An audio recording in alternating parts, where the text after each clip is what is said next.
Wonderful. So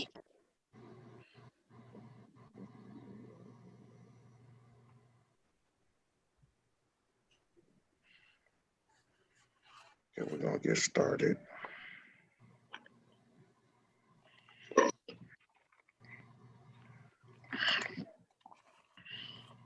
Now, Mr. Jolly, as people enter, can they enter or are they going into a waiting room? I have someone monitoring the waiting room. Okay. So make sure. They're going into a waiting room. Hold on. Okay.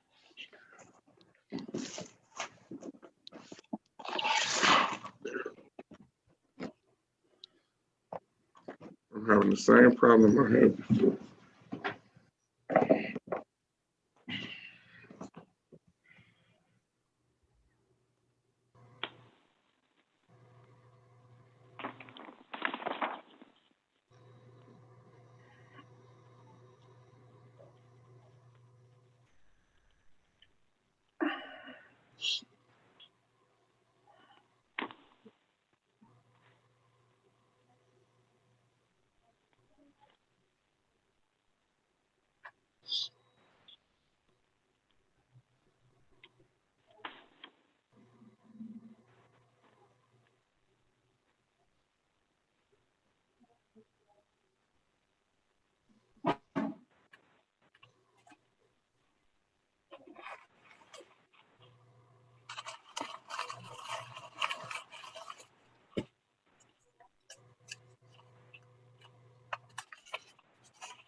Hello. Hey there, how you doing? Hey, how we doing this evening? All right, I'm just ready for all the information to be shared. I see Council President Howard is here. Hey, everybody.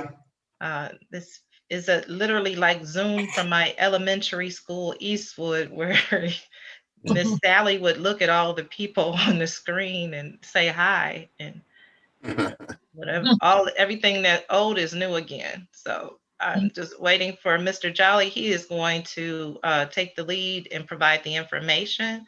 But I am happy to see people from the neighborhood and people from all interested parties to show up to get the information directly from the school district.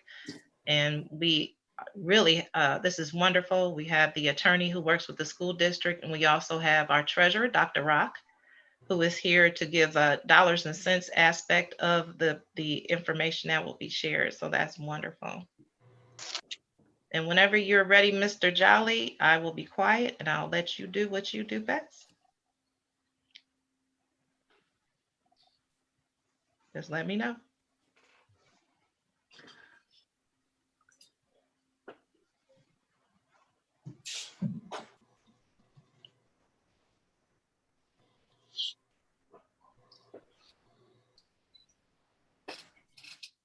I see there are more people who are entering, and that is some of the reason for the delay. Okay.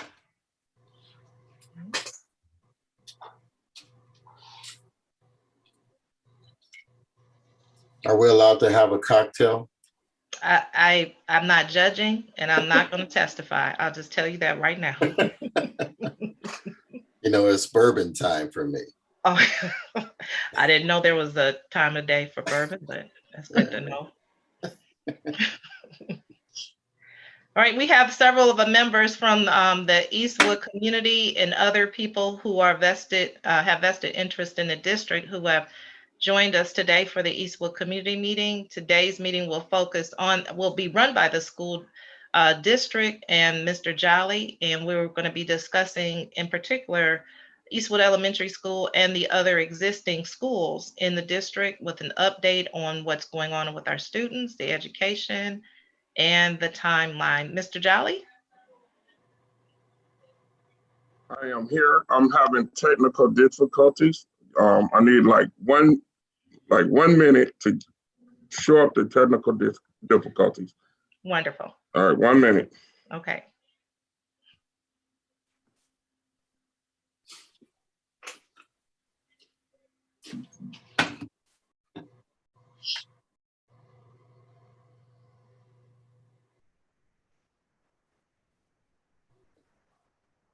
As you heard, there were some technical difficulties, and to my neighbor who is, if it's bourbon time, please mute yourself so people won't be jealous. I can do that.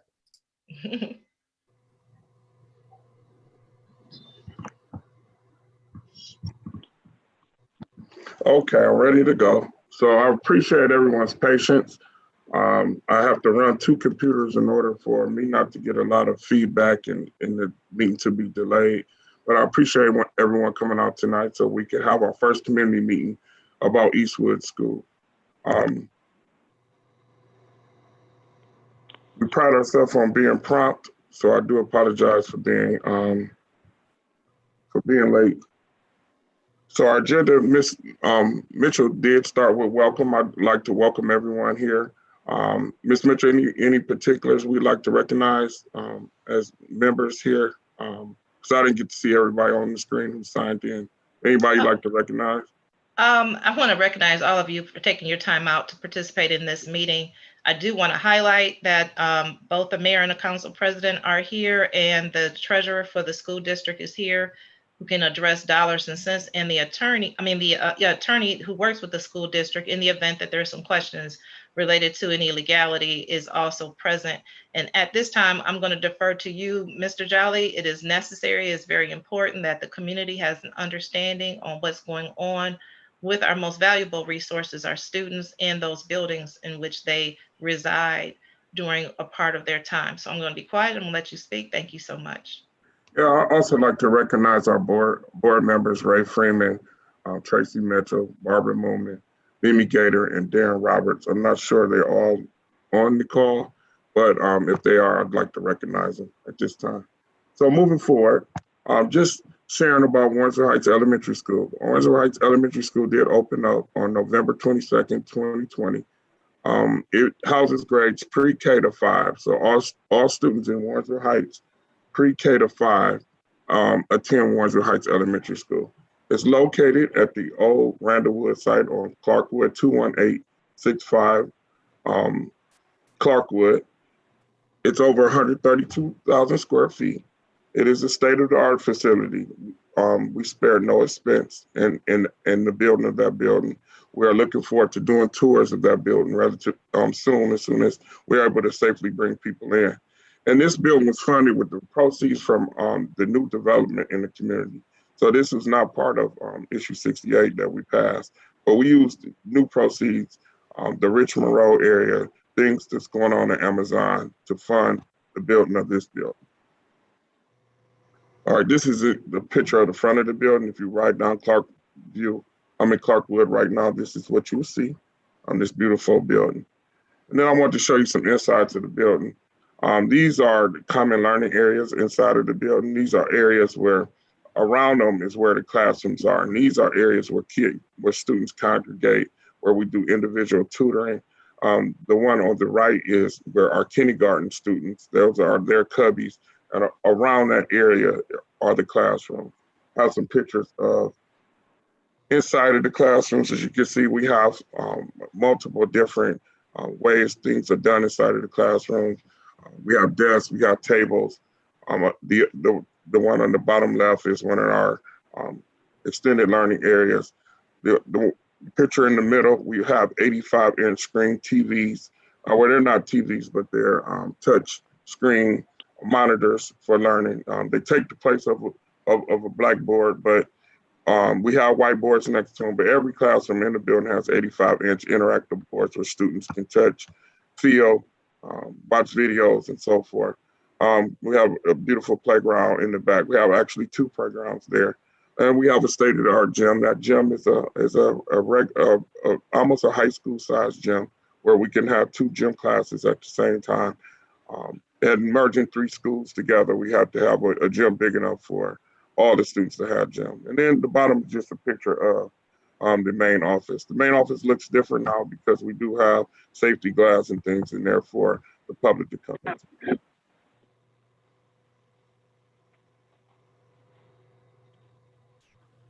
Okay, so the next issue is that we want to talk about is the old buildings and what happens next with the 3 buildings that we vacated. Actually, we vacated 4 buildings. I have Jason Dotson, who is our attorney, on the call. Jason, are you available to help me and help go through this section about what happens with the board? Certainly, sir. So let me kind of go through, I think the next 2 or 3 slides here are going to talk about this a little bit. And in terms of where the board is positioned right now, obviously as part of building the new elementary school, there's the 3 elementary schools plus the Board of Education building that was vacated as part of the consolidated effort over at the new City Hall School District Administration building there. And so that leaves, as Superintendent Jolly just indicated, 4 buildings with about $1.3 million in the school district's budget to demolish the elementary school buildings. And one of the things we'll talk about here in a minute is the elementary school buildings are going to be a little bit different from the Board of Education building, in that those 3 elementaries are going to be able to be funded in part. Any sort of demolition and environmental abatement that would go along with those will be funded 30% by the state of Ohio, with the district picking up the other 70%. The Board of Education building would be funded 100% by the school district. And the district has in the past obtained demolition quotes or quotes for demo and abatement, I should say, for those 4 buildings.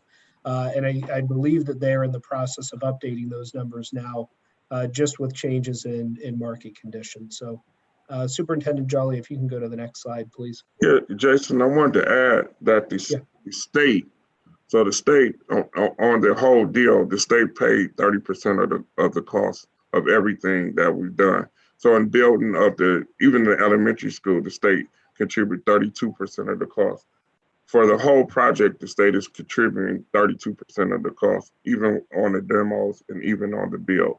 So as we talk further, there's some tangible things with that 32% that we'll possibly that we can lose if we don't make some very strategic decisions very soon. Jason. Correct. Thank you, sir. So the challenge really from the school district's perspective is, as we're going to talk here in a minute, the Ohio Revised Code really limits what a school district can do in order to dispose of its property.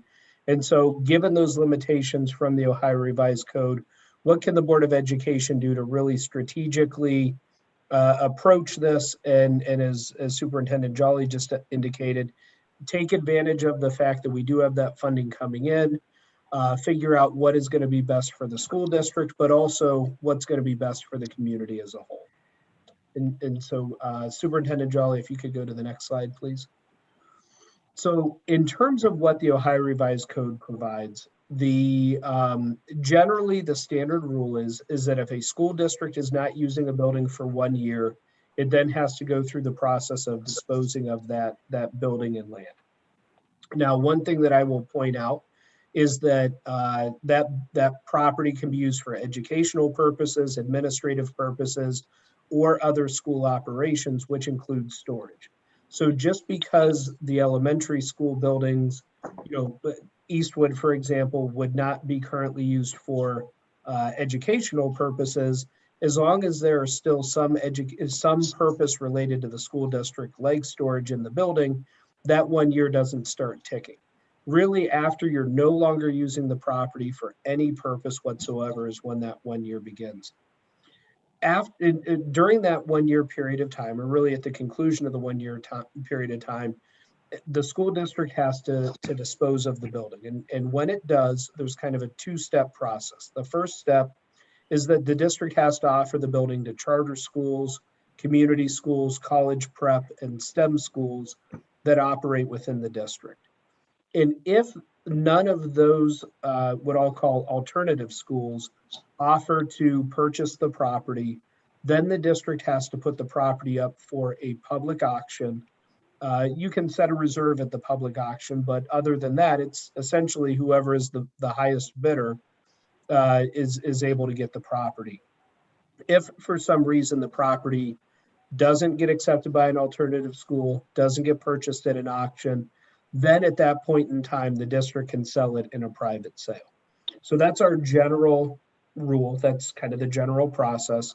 But there are two exceptions to that process. The first exception is that the school district and the city, and really only the city, can do an exchange or a swap of property where land and or a building that would be owned by the city they're able to swap that with land and or a building that is owned by the school district. And if you do that, you don't have to go through any of the balance of the property or process, including you don't have to offer it to charter schools or alternative schools. The second exception to that general rule is that you can sell the property to any political subdivision, county, city, port authority, really anybody who may be there. And if you sell that property at that point in time, or if you want to go that route and try to sell it to a political subdivision, you still have to first offer it to the charter or alternative schools. Then if they don't bite, then you can sell it to one of those political subdivisions. But you don't have to go to the auction. You can really skip that auction process. And then the last note that you see on the side here is that you're not able to donate the property unless it's worth less than $2,500, which in our situation, all four of these pieces of property is worth more than that. So Superintendent Jolly, if you can go to the next slide. So in a lot of ways, the primary considerations that we're looking at here boil down to three different things. One, what approach can the district take that really reduces the likelihood that a charter school or an alternative school is going to come in, acquire the property, and get more of a foothold within the district? I think all of you on the call probably know more so than myself, some of the issues in terms of enrollment that have gone on over the last 10 years, where the district has made great strides from that point of view. And as you have alternative schools come into the district, that can certainly pose a threat to that positive momentum that the district has made. The second thing that really needs to be considered is the appraisals we have obtained on these properties are not particularly high in general. All four together total about $1.5 million. So we have to balance how much we want to put into demoing those properties versus how much those properties are actually worth. The good news is because we do have money coming in from the state of Ohio, that helps tip the balance in our favor a lot of times for demoing those properties. And then the third consideration that we need to look at is, does the school district have other needs that have not yet been met that they can meet through swapping property with the city of Warrensville Heights, and really, again, avoid that process altogether where the charter schools come into play. So Superintendent Jolly, if you could go to the next slide. Thank you. And so the, as it was discussed earlier, really the main purpose for tonight's meeting is to talk about Eastwood Elementary. And you see here, Eastwood was appraised at $390,000 just a couple weeks ago. Right now, it's no longer being used for instruction, but it is being used as storage for the board or by the board. It is available. I indicated summer of 2021 when I had initially put this slide together. Theoretically, it could be, the process to demolish it could begin now. And we do know from discussions with the city that the city does have some interest in in this piece of property. And so one of the things that we talked about recently with the Board of Education is what is a recommended action for this building. And what we ultimately recommended to the Board of Education is that given the interest that charter schools would have in the property, given the fact that we are obtaining the 30% contribution from the state of Ohio, that we believe the best thing to do is to proceed with moving forward and demoing the building that is on the property, bringing it down to just being land at that point in time.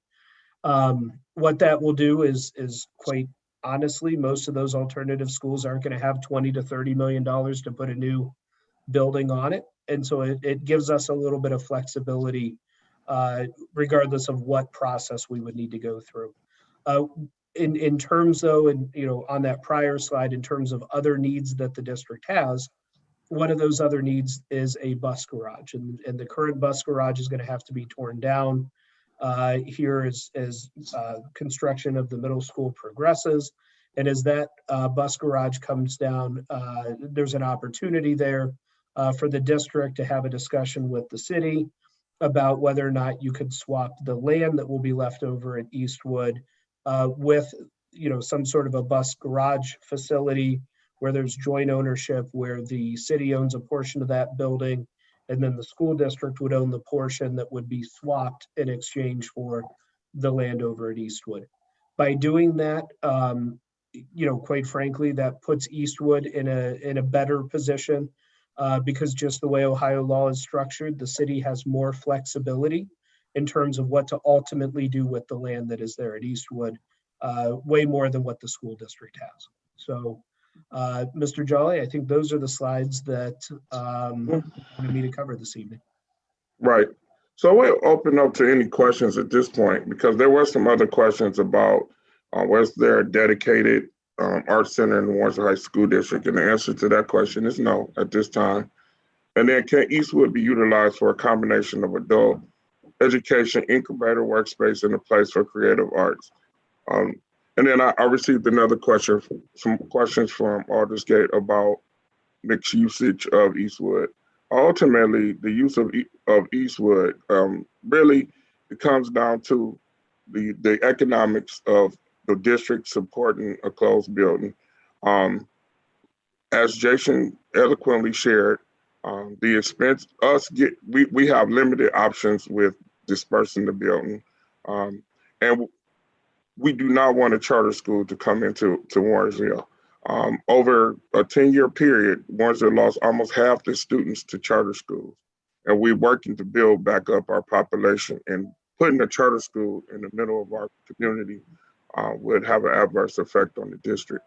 So from the perspective of our recommendation, the board has not voted at all on demoing Eastwood at this point, but this conversation is to share with the community what we will be recommending for the board to do to try to start to move forward to eliminate the district's footprint, or not the footprint, but just the economic impact of holding on to all these buildings that won't longer be used, to learn from the experience of Randallwood and Westwood in the past, because when Randallwood was empty, when there was a need to go back into a school, but it's sitting for 10 years empty, we were paying insurance, we were keeping it up, and the expenses were draining from other parts. We want to eliminate that aspect and really start to move forward. So with that, the recommendation at this time would be to demo Eastwood and to work with the city on what happens next with the property. So now we're open to any questions that anyone might have. We could take the slides out. Let me pull this down. Mr. Jolly, Reverend Bass here. What is the monthly cost for utilities for maintaining Eastwood, and also the annual insurance costs? Okay, I'm gonna defer to Dr. Rock on that one, and he can answer those questions. It's about $30,000 annually. For insurance? For both. For both. And also the expenses of the, the HVAC system and roof and all those things. Oh, if we have add not, that in, it's a lot more. yeah, we haven't put a roof on Eastwood. So I don't know what the condition of the roof is. We have maintained the HVAC system pretty good at Eastwood though.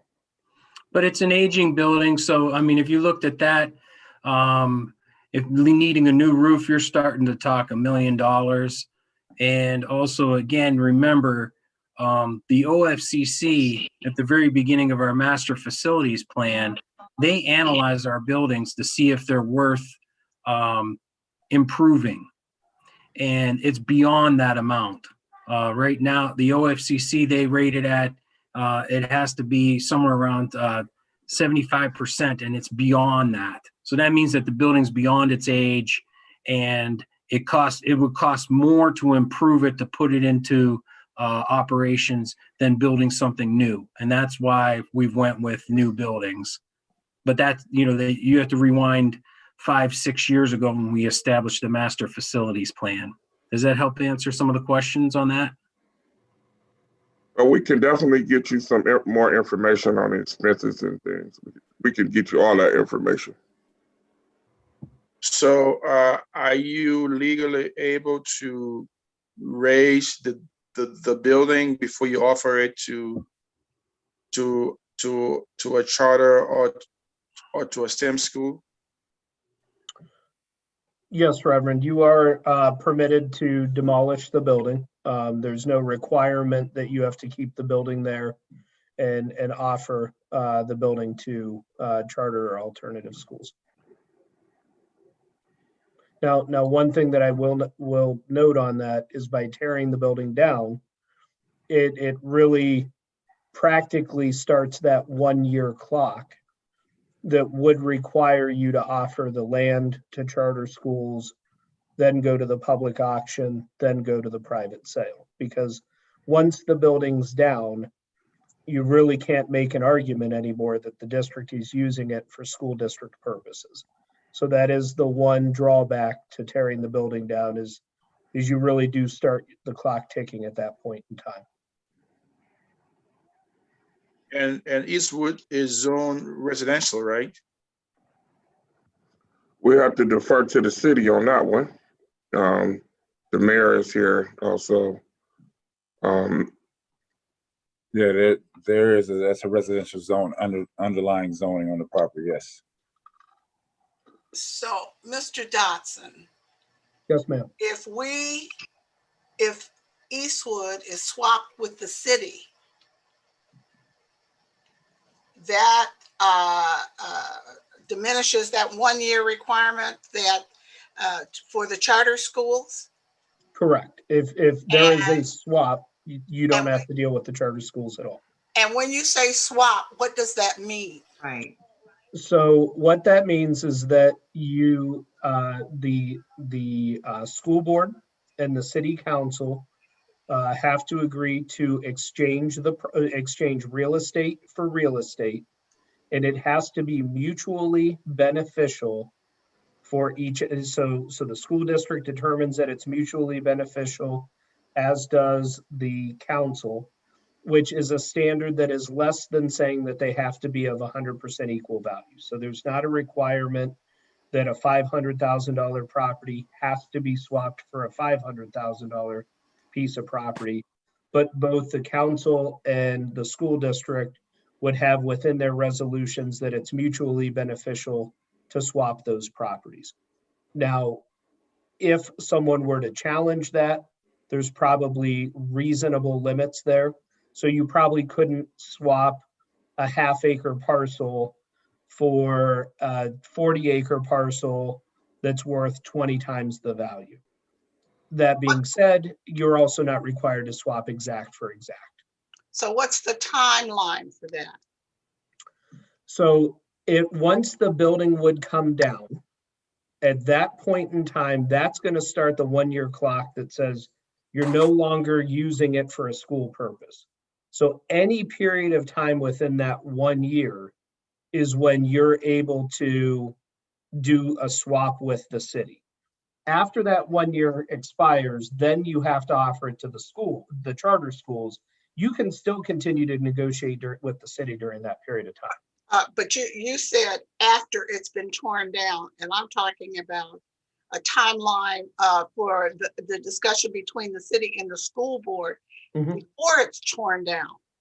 As long as the school is using it for some purpose, like storage, it can continue to keep that building up for the next 10 years if it wanted to, and negotiate with the city during that entire time. The trigger is when you're no longer using it for a school purpose. That's when the 1 year starts. So as long as you're storing stuff in there, you can keep it up for a long period of time. But Jason, the issue is that we're dealing with a 32% match from the state that will run out at the end of 23. So, Right. So you do have a time. we have a timeline, because the state's money is with us until we complete the project, the high school and middle school. So when that project is complete, the state money leaves. So we have to do something before the project is completed. We gotta, or we lose a significant amount of money as contribution to that. Instead of paying 70%, we'll be paying 100%. Well, as a citizen in the Eastwood area, I'm just going to give my opinion. I don't want a charter school in the area. We're fighting with enough of those. And I don't want a bus garage. So I am, I guess, looking for you and the city to negotiate something for that parcel of land.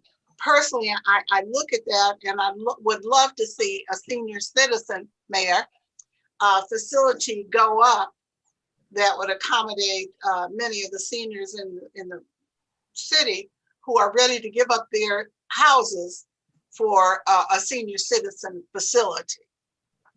Thank you for listening. And Ms. Noble, just to clarify, I think the thought would not be that the swap would occur so that the bus garage can go there. It would be so that the land could be exchanged so that it could go somewhere else. I certainly don't want to give the impression that anyone at all is thinking about putting a bus garage on the Eastwood property, because I don't think that's true.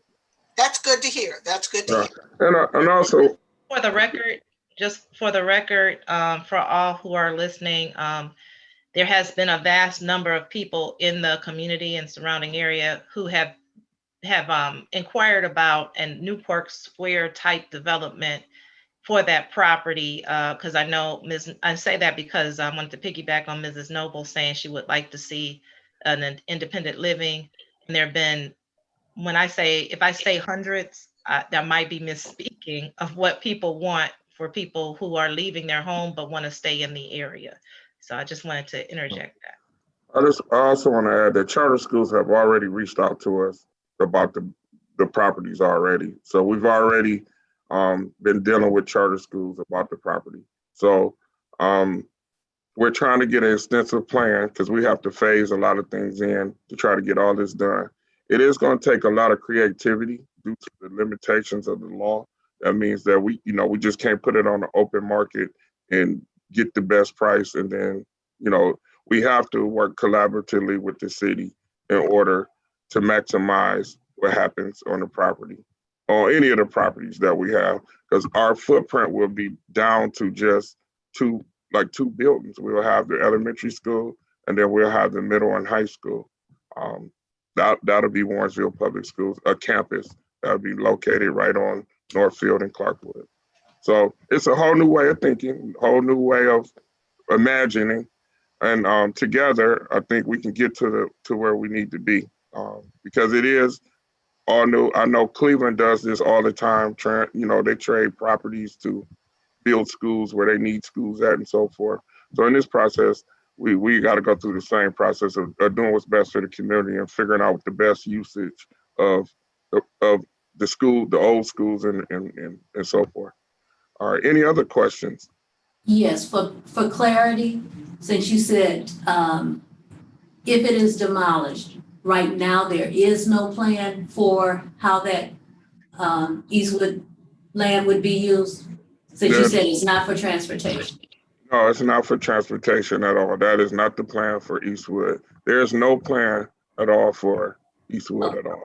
So there has to be some community planning to figure out what to do with it. And then Yes. my second question is, when you presented those two questions, somebody talked about an arts building, and the second one, I didn't fully read that. Were those discounted, or is that second one still possible? So the whole thing comes down to the economics of supporting the building. The cost of maintaining the building. Dr. Wright indicated it's about $30,000 a year for us to keep it going. So that's the cost. I mean, the maintenance and the operation of the building for 30,000 plus. We're not talking about repairs. So the school board, and I can't, we haven't had a meeting to discuss it, but I don't think the school board is willing to carry the building and lose the matching money to tear it down. We had a bad experience with Westwood and bad experience with Randallwood. Westwood, Pastor Aperture did come in and help us. But if he wasn't in there, we wouldn't even have had that building available because the proper steps to preserve it wasn't done. That costs us a lot too to hold on to it. And then just looking in the future, what will happen to the building? I don't know. The state has already said it's not worth rehabilitating for students in it. So that's how we ended up with the new Winsor Heights Elementary. So I think that we're open to listen, hear, and collaborate to do what's best for the community. And but there's an economic impact that's tied to all of it. I have a question, Mr. Jolly. This is Deborah Hill. I do know that the emergency system is tied into Eastwood Elementary School when we have tornadoes and extreme bad weather. And I guess my question is that where will that system be located for this side of the city if Eastwood is torn down? That's a great question. That's something that we will have to work with the city on getting the answer for. We have not got that deep into all the consequences of what happens with that, but that's something that we would investigate and definitely come back to you with the answer, because we will have to have an answer for that. Okay, thank you. Mr. Jolly, can I just add, earlier the question was just on the utilities and insurance, but maintaining the building, it's well over $100,000 to $120,000. By the time you add in snow plowing, cutting grass, other maintenance items that break, that's about the going rate of around 100 to 120,000. So when I said 30,000, that was just utilities and insurance, just to throw the numbers, more accurate numbers out there. Maintaining a building is anywhere from $100 to $120,000 at least. I have a question. Hi, my name is Camille Madison. I'm also a resident in Eastwood, and I'm sorry to revisit the land swapping and bus depot question, but I'm really still not clear if it wasn't considered to be a bus garage. I'm not sure why we mentioned it. So when you say that an interest would be to swap the land, the Eastwood land for the bus garage, can you, one, visit that again? And two, you also mentioned that the city has some interest in that parcel as well. So what is the city's interest? That's the second question. And then three, will the residents, and not just Eastwood, but I guess maybe the Warrensville residents as a whole, when it's time to make a concrete decision about this, as well as the other schools' properties, will there be a serious consideration in listening to our voices? I think this is our first step hearing your voice, and I appreciate your questions. The first question about the bus garage and the swap, there has been no discussions about Eastwood becoming a bus garage. What Jason was illustrating is that in order to maximize the property, that the city would have to control the destiny of the property. In that saying, that the school board would have to trade something equitable for that. The conversation and the illustration was a bus garage, because we need a bus garage. The school district would need a bus garage. So the conversation was leading to, okay, we can give you, or we can trade the Eastwood property for another property somewhere where we could put a bus garage at. So it would be not Eastwood property, but the city has some tangible property somewhere else, and then the Eastwood property then is exchanged for that property. We put the bus garage at this other property, and then the city then would have say on what happens at Eastwood. Did I answer it? Now, your second question was, can you repeat your second question? I just want to make sure I get it right. All right. You're on mute. My second Okay. question was, what, I guess to piggyback off of that, what would be the city's interest in that property, and in any of the vacant school properties for that matter? But I mean, of course, we're talking about Eastwood as the bullet point here. So I can't speak for the city. I know the mayor's on, and he can speak to that possibly. So let me say this. So the city and school have had very limited discussions, only from the standpoint of, from our viewpoint of, we want to know what's going on with the schools. We know that they're going to empty out here soon. What is the position of the school as it relates to what comes behind that?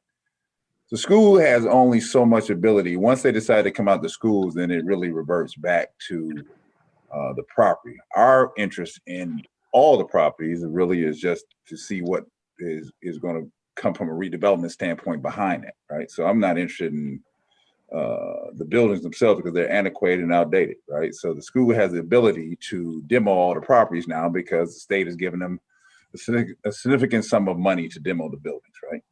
Our interest really is to make sure that as the property gets repositioned, that it meets the community's needs for various tracts of land. You've got a 9-10 acre piece at Eastwood. You've got a significant size piece at Westwood. You've got a significant piece at John Dewey, right? And then you've got the Board of Education property on Warrensville Center, right? So we want to see that when those buildings come down, that they're utilized again, that benefits this community somehow. We've had no discussions about what, when, how, even if we're in the play. The reason that they keep mentioning the city is, without the city, it becomes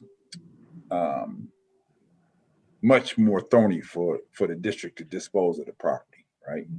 The city just becomes a convenient vehicle that the state legislature allows it to go through the city's hands to relieve them of some of the requirements that they would do otherwise. Otherwise, they'd have to offer to a school, and I'm sure that somebody might jump up and say, I'm gonna put my school over there, right? And so, which would defeat the purpose of building all new schools in the city, right? So that's why the city comes up. So we've had no real discussion. The only thing I've asked of the superintendent and the board members is to come out here and state what the purpose is or what your intent is with these schools, so we can get down to this community conversation about what has to happen in these areas. And they're all, to my understanding, going to happen at different times. I think Eastwood is up first, right?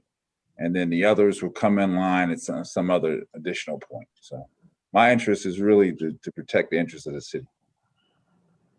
And ma'am, as the mayor stated, and I think it's just the way the law is written. The reason why the city comes up is, again, they're the only entity that we can do a swap with. We can't bring the county in, we can't bring in any other governmental entity, which is why, you know, when you entertain a swap, to prevent the rest of that process with charter schools and public auctions, that is the option, is to do a swap there. And in terms of the bus garage, the reason why we use that as the example is obviously the school district has done a great job in addressing all of its other real estate needs. And so swapping Eastwood for some other real estate need of the school district, there just really aren't any other needs other than that bus garage, which is why that comes up as the example that we use. And again, Eastwood's a residential neighborhood.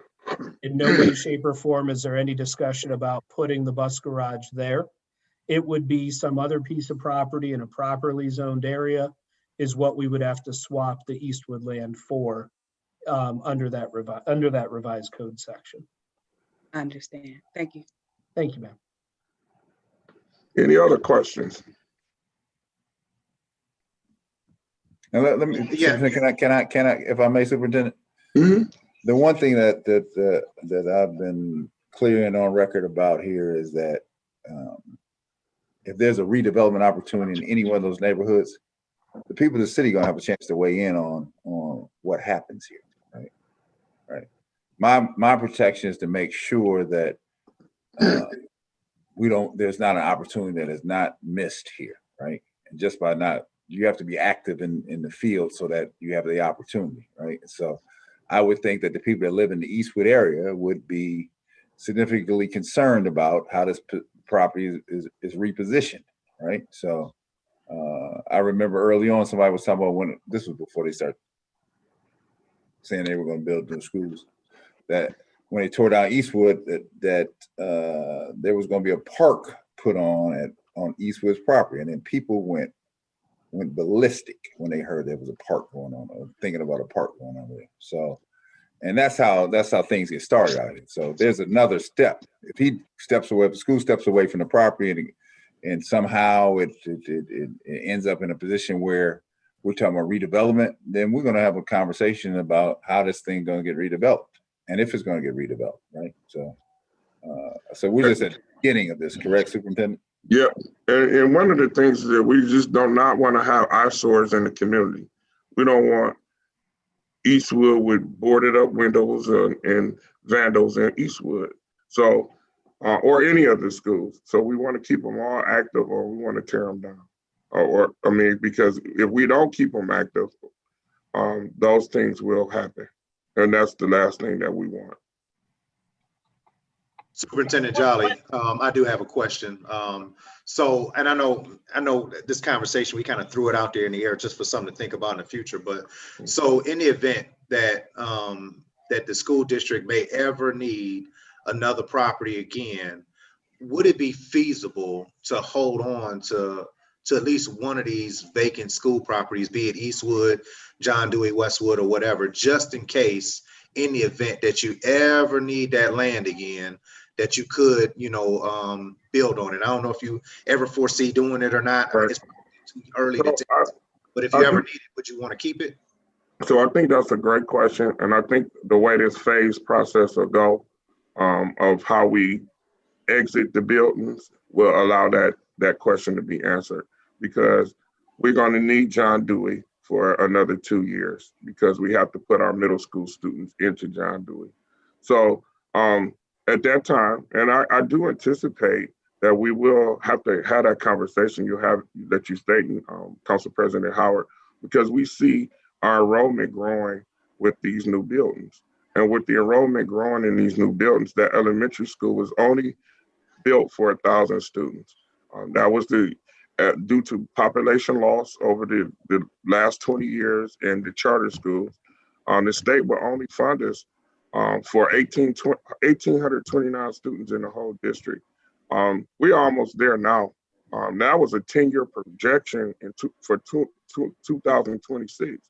So our numbers are growing, and it would be a very smart for us to hold on to something in case the future generations, the future mayors or superintendent see this population increase that we're seeing now and have to do something.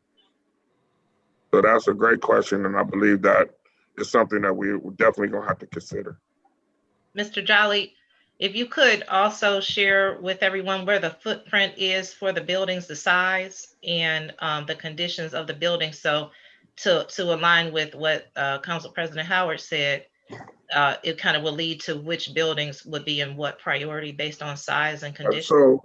So when we had to look at where to put the middle school at, John Dewey is the biggest elementary school in the district. It has over 25 classrooms in it. So it's a natural progression from the middle school to John Dewey. It's big enough. John Dewey at its height, since I've been here, had about 430 students there. That's pre-K to, it was pre-K to 3 at the time. So now the middle school is only about 350 students, and the classrooms are big at John Dewey, and we can go there. Westwood, again, we still have, Westwood is in pretty good shape, and we will need Westwood another year for virtual learning, for our virtual school that we're gonna have to have next year. And then, you know, Eastwood is the last property. You know, right now we have some stilts in to hold up certain parts of Eastwood ceiling in the building. So no, Eastwood it's a structural good building, but it is falling apart from within, and that is one of the reasons why Eastwood was not selected to continue to move on, because we would have to invest a lot to keep it up.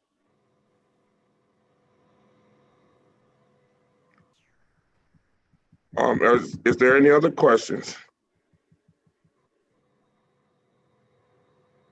Yes, I have a question. Yes, ma'am. How is that property being maintained security-wise? Because when people in this community and in the surrounding community, which is Cleveland, recognize that Eastwood is an empty building, I am concerned about illegal activity that can take place behind that school or vandalism towards the school. So what type of safety measures that you're enacting? So we were locking the gates. I got to make sure those gates are locked every night, but we still have cameras there all around Eastwood. So the cameras are still active in the building and outside the building. We have not shut down any of the cameras at Eastwood. What we have to do is make sure those gates are closed on both sides so people can't get to the back. But it's still under surveillance every day. It's under surveillance. So we know who goes in. It still has an alarm on it. So we still got the alarm system on it. So we'll know if someone comes in. The city will know if someone comes in. So it's still being monitored. And that's, your concern is our concern, because as it shuts down, you know, people start going in and start taking copper, start stealing stuff out. And those are serious concerns. So as we look at it, the decision and the recommendation to go to the board to say to demo it is due to just, for all those reasons, contribute to that. Superintendent, what is your demolition schedule? So currently, the demo schedule, if not altered by the board decision, is this summer of 21 for Eastwood. So it might be late summer, but I think it's late summer, early fall. Now it can change, but it's right now it's late summer, early fall. Same with the middle school. The middle school is late summer, early fall also. That's what I was going to ask. Did you want to add anything in addition to the other Ward 2 school, which is the junior high / middle school? Yeah, so the middle school, again, in order to expedite the building of the high school, the middle school demo is necessary. So the middle school, last day of school will be the end of the school year. We will be moving the middle school to John Dewey. So they'll be going to John Dewey for a year and a half to approximately 2 years while the new middle school and high school is being built. Again, the condition of the middle school, I don't know if any you've been in there, but it's in its last days. It's served its time, and it's done.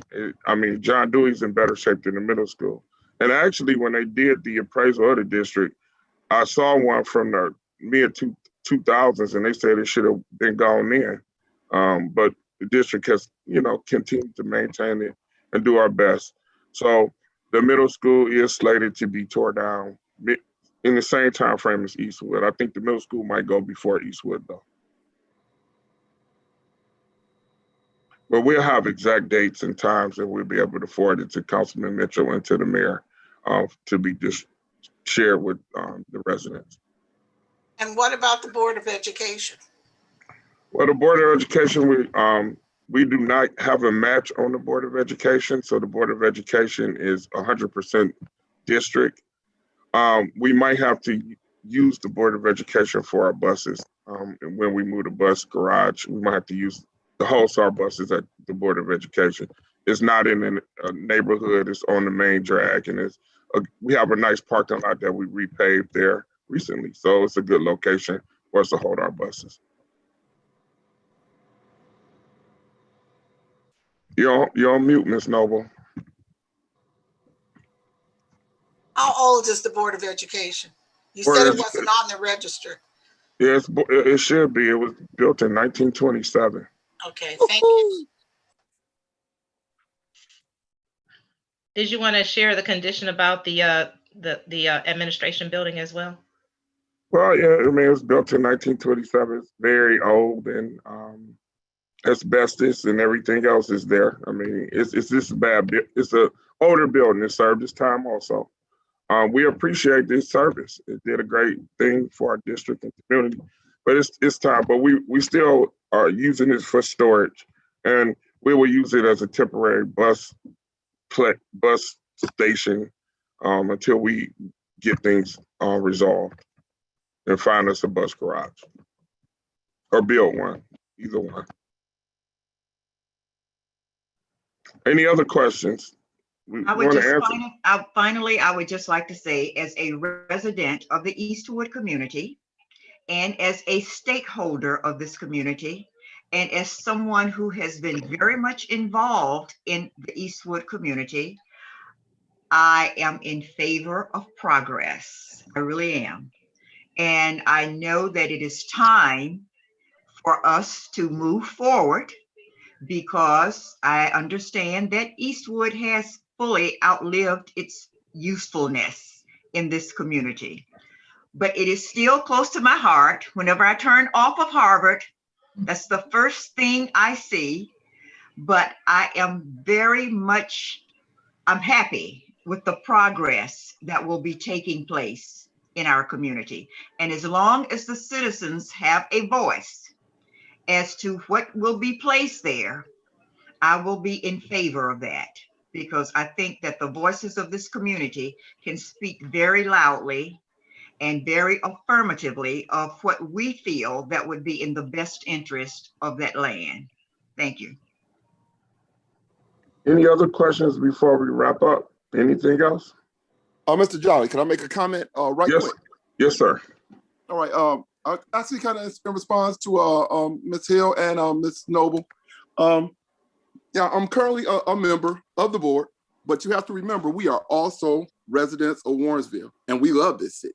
We want to see these properties used for the best interest of the city, just like everyone else does. So I just want the city, the community, all the stakeholders to rest assured that on the board, we have the same interest in doing what's best for everyone that our community has. So we think about these things. We've had discussions about them.